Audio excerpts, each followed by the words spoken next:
Dear listeners, like today I thought on Healthy Men, Healthy Life, we talk about mental health, we talk about psychology, and different aspects, right? But today I thought, why not start with some imagination? Yes. So picture this, a person standing at the edge of a moment that will change everything. Heart pounding, palms sweating, wondering if they have thought of every detail. A marriage proposal is more than a question, right? And it's not a kind of declaration, kind of memory or a story like two people will tell for the rest of their lives. And yet, beneath all the romance and excitement, there's something deeper happening, like something about vulnerability, intention, and how we show up for the people that we love.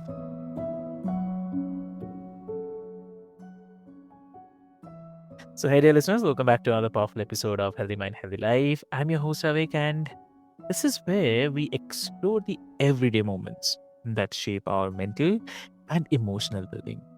And today we are looking at kind of life milestone that most of us think about, dream about, or rather plan for at some point. And we are asking, what it really takes to create something meaningful when the stakes feel impossibly high. Well, we have a very lovely guest with us. So please welcome Ash Fox. Welcome to the show. Thank you for that introduction, Avik. That was so beautiful the way you laid it out. Thank you. Thank you so much, Ash, for joining us here. And um, so, dear listeners, I'll quickly introduce you to Ash. So, she is the owner of one of the world's first marriage proposal planning businesses, someone who has spent years helping people turn one of life's most vulnerable moments into a memory that is worth holding on to.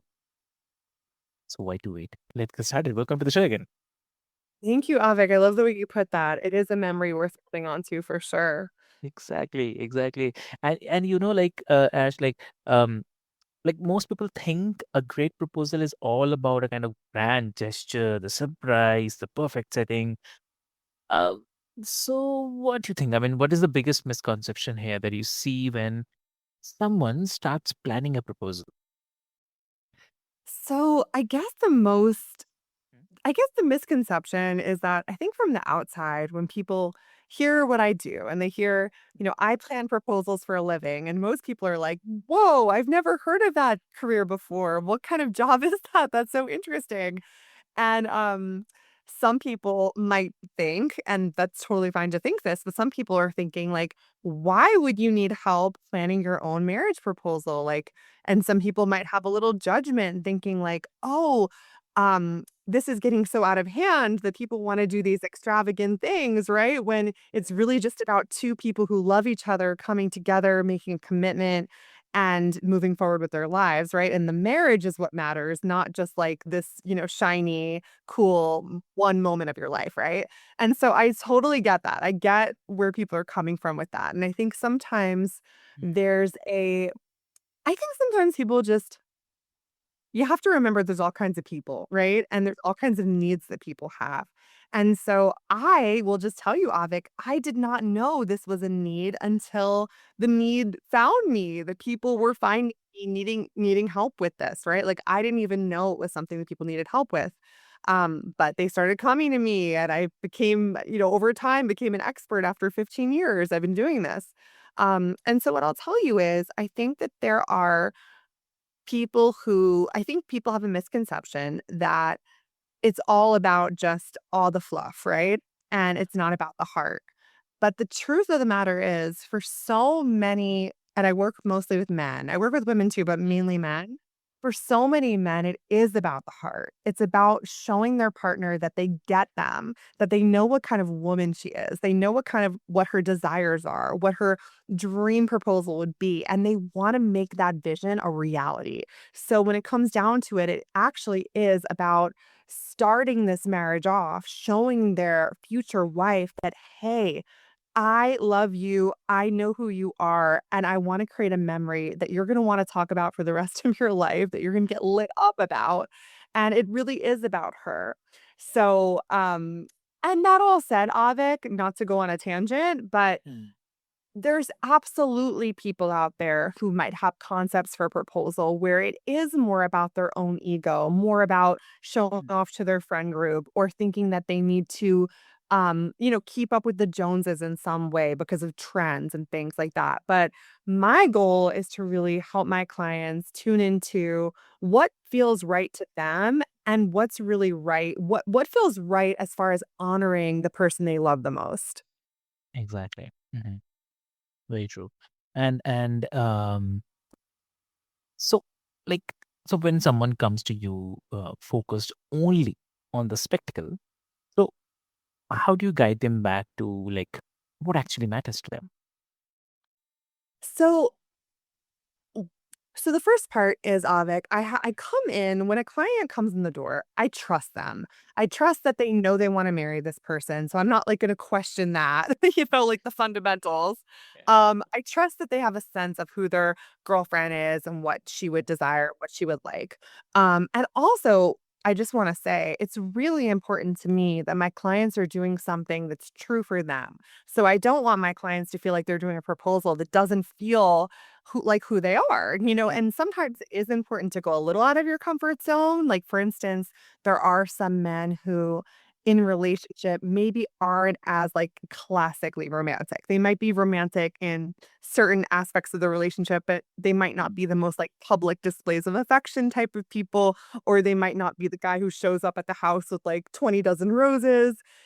However, they might they might have in their heart a desire that for their proposal day, they wanna step into their, like, romantic Don Juan archetype and really sweep her off her feet for this important memory. So, it's important to really balance that, right? Like, I don't want people to try to be something they're not or Mm. something that doesn't feel good to their budget even, right? But I want people to also not be afraid to be vulnerable, not be afraid to make a statement. So when my clients come in the door, like, of course, I've had some guys who Mm. come in and they just want, all the bells and whistles. They want to do something super extravagant. But then they'll tell me about their girl and they'll be like, she is like a super glamorous woman. Like she loves, red roses and she's always Yeah. dressed up and she always has her nails done and she likes nice handbags. And so, like, I want to go more opulent for her because that's who she is. And then I have men who come in the door and they might say, I actually have a client who I'm thinking of, a wonderful man. His name was Eric. I don't think he's listening to this, but I'm gonna share a little bit of his story. But Eric came in and Eric had when he came in the door, he even had an assistant contact me. Like he's a very Mm. successful, established man. And so his assistant got in touch with me and he's like, my boss wants to get engaged and he wanted to seek your expertise.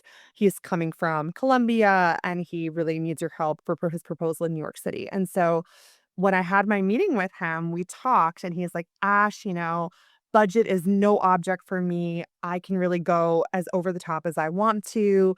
I really want to do this like luxury penthouse and I want to fill the penthouse with white roses everywhere and like this Yeah. huge heart display. And, we were really brainstorming and having so much fun, like looking at all these really different opulent designs we could do.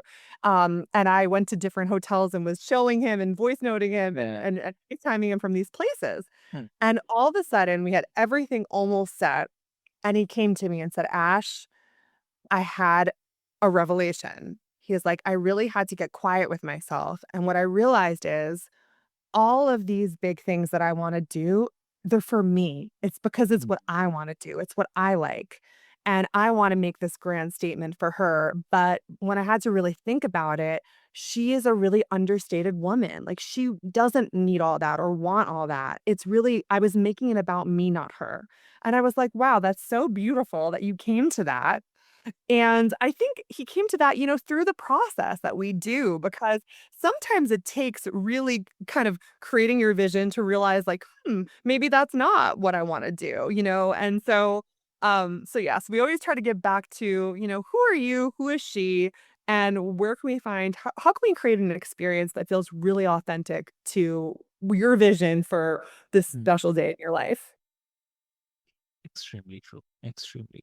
And I think that's such an important shift, like, because it's easy to get caught up in what looks impressive rather than what feels true. And a proposal that reflects who you actually are as a couple probably stays with you longer than something designed just to look good on camera. Right? So Absolutely, absolutely, Avik. exactly.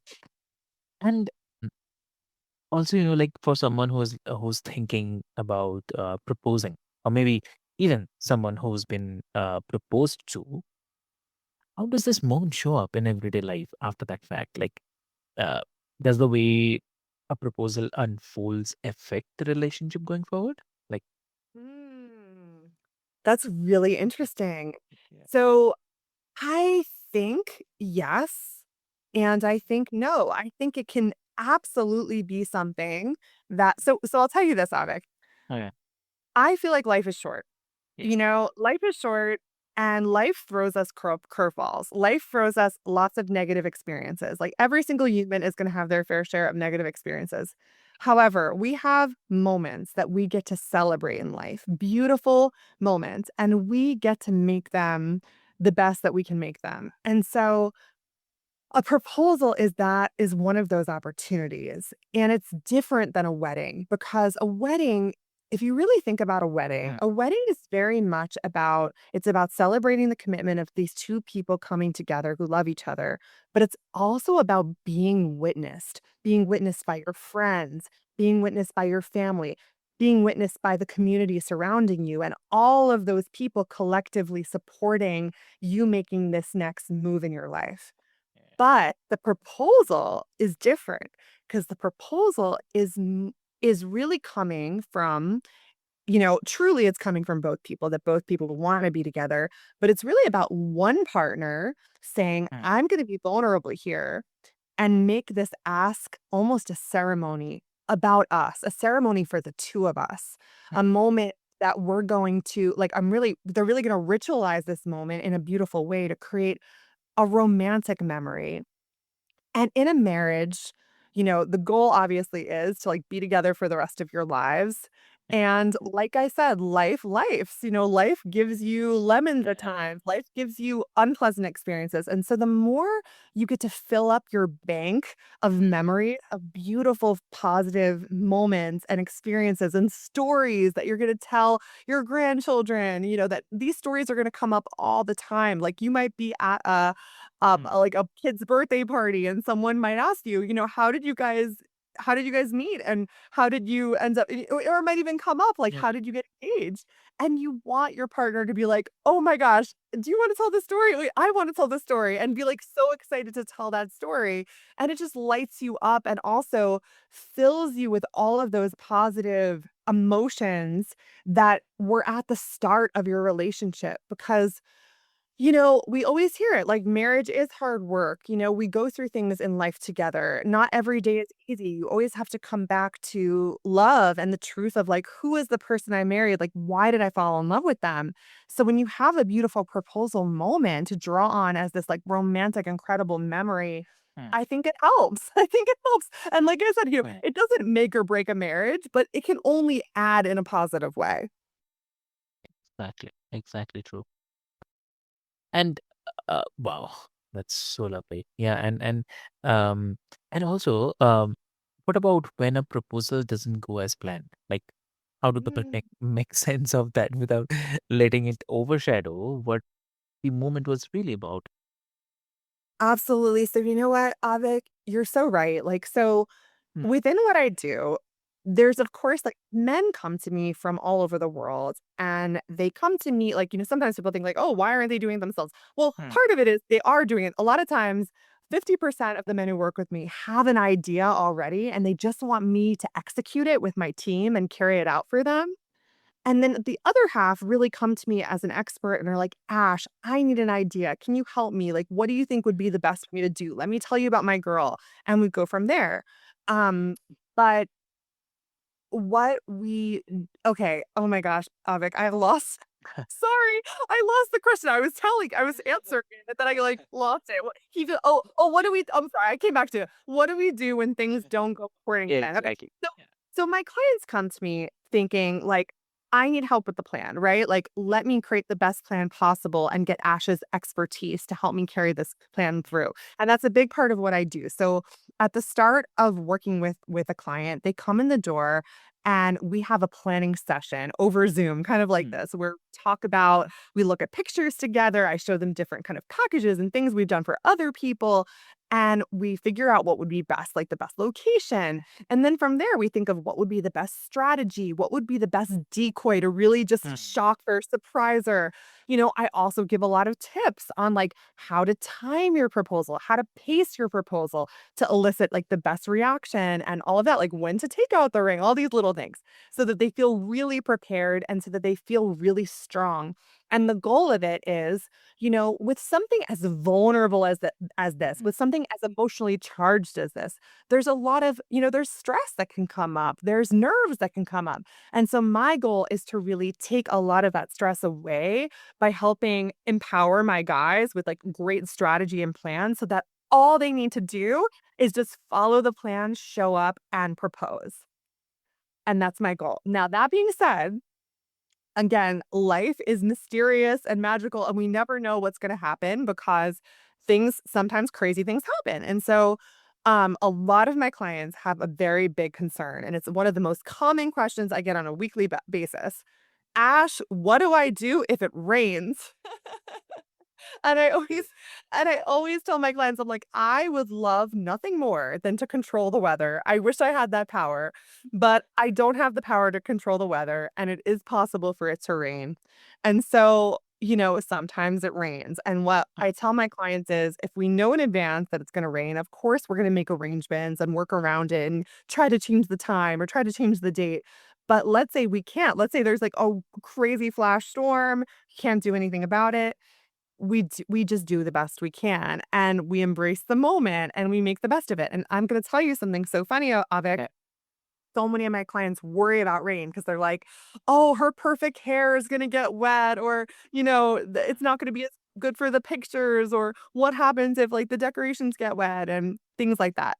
And that's a very valid concern, especially when you're doing photography or videography, these things that we do, like, we don't want there to be rain, or if we have a musician playing violin, we don't wanna ruin his violin, obviously. However, when it actually rains and you're on your knee, I find that it actually heightens it heightens the emotions even more in a good way, which is kind of Yeah. funny.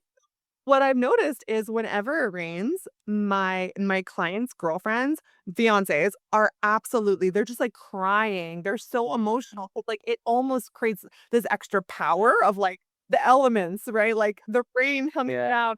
And I have these girls, like, they'll have their hair wet, and they're like, It's just so Mm. romantic with the rain coming down." And so I tell my guys, I'm like, every single romantic movie you've ever watched, there's always a rain scene. There's Yeah. always a rain scene. That's, like, the most, like, sexy romantic part of the movie. So, when things don't go the way you planned, the best perspective is just try to make the most of it and find, like, the positive silver lining because it's true, like, maybe her hair wasn't perfect, maybe she got a little wet, but to her, it's such an incredible story to still tell. So, that's what I would just say. Amazing. That's really amazing. Ooh. And so I'll definitely want to ask you this one, that after the proposal, like after the excitement fades a little, uh, how do people sustain that same intentionality and thoughtfulness as they move into the next phase, whether that's engagement or marriage itself? What do you I love that question, Avik. That really is that's a question I think everyone thinks of when they're getting married. Like, think? how do we keep the spark alive? How do we keep the spice alive? Like all these things, right? Yeah. And you're right. You use the right word, art. There's an artfulness within that, right? Mm. Um, and I think like I don't know if you've ever studied like tantra or like the ideas Yeah. behind that, but like it's very much about like the artfulness of life and the bringing presence to a moment.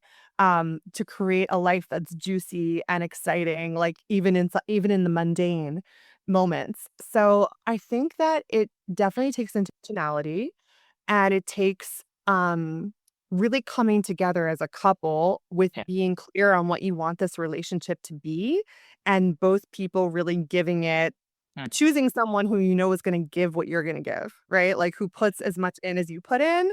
And that's like in the choosing part. But Yes. just like in just basic, which I just want to mention something that Mm. it not really off topic, but it really connects to this is that again, like with the foundations of a proposal. So nowadays, like I said before, um, well, nowadays you have a lot of people doing these elaborate proposals or who might want an elaborate proposal.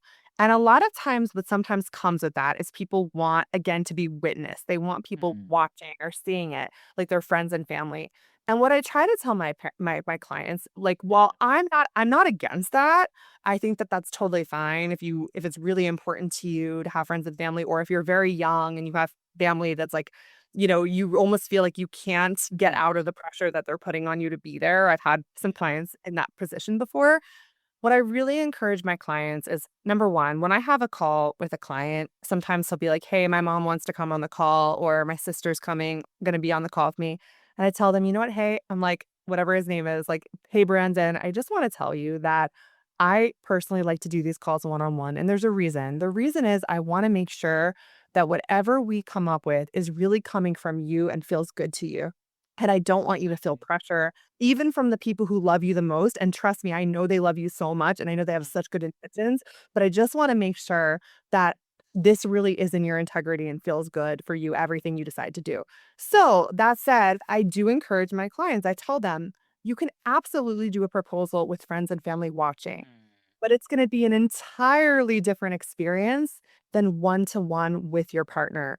Because like I said before, a wedding is really that opportunity to kind of like be on stage, have everyone witnessing you, experiencing Mm. your love and your commitment, but you're kind of on stage. You're kind of like, "Oh, you're looking at me. Is my hair good? Like, do I have food in my Yeah. teeth?" Like, and you're not just with your partner, like having that level of depth and Mm. connection, which I find is kind of a missed opportunity if you take that away from the proposal. So, Mm. I think when you have a proposal that's just about the 2 of you, where you really get to experience this romantic connection together, I think that alone kind of plants the seeds Mm. that like, "Hey, we need more of this, and we wanna make time to create experiences for each other like this." Right. Um, Right. so hopefully that answers what you were asking me. I kinda went on on there. Exactly. Exactly. So, so if listeners wants to connect with you, how they can connect? Oh, I would love to connect with your listeners, Avik. If people would like to reach out to me, they can check out my website, ashfoxproposals.com. In addition, I've got my Instagram, Ash Fox Proposals with an S at the end, proposals, plural Uh-huh. on Instagram. And on there, you can see like lots of inspiring proposal ideas from my clients. You can see little tips and tricks from me. I comment on celebrity proposals and kind of give my 2 cents on these things. Amazing.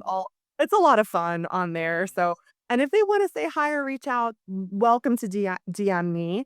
Additionally, if they're thinking about getting engaged anywhere in the world, I'm available to do consulting. Happy to help with that. But if they are thinking about proposing in New York City, we have my whole team there for full service proposals and would love to help them. And also, if you're just out there and you're like, Ash, I'm actually thinking about proposing and I would like some free advice. I've got a podcast of my own called the Proposal Podcast, which Yeah. has lots of episodes where I go really deep into different elements of proposing to answer all your questions. So, yeah, that's it. I would love to chat with them. Amazing. Amazing. Lovely. So, dear listeners, what I'll do is I'll put all the links, details, everything into the show notes for easy reference. And I have to say, I mean, like listeners, that a great proposal is not about the perfection. It is about the presence. Yeah. And Ash, I mean, thank you so much for sharing all of this with all of us. It's really helpful, and I believe people will definitely gonna reach out to you. And so, before we go, I want to say that, dear listeners, like whether you are planning a proposal, supporting someone who is, or just reflecting on the moments that mattered in your own life, the question is not about whether you got everything right or not. It's whether you showed up with the intention, with honesty, with care. That's what people remember. That's what lasts. So thank you so much for listening to Healthy Mind, Healthy Life. I'm your host Avik, and I'll be back soon with another conversation about the everyday choices that shape how we live and love. So until then, take care of your mind and take care of each other. Thank you so much.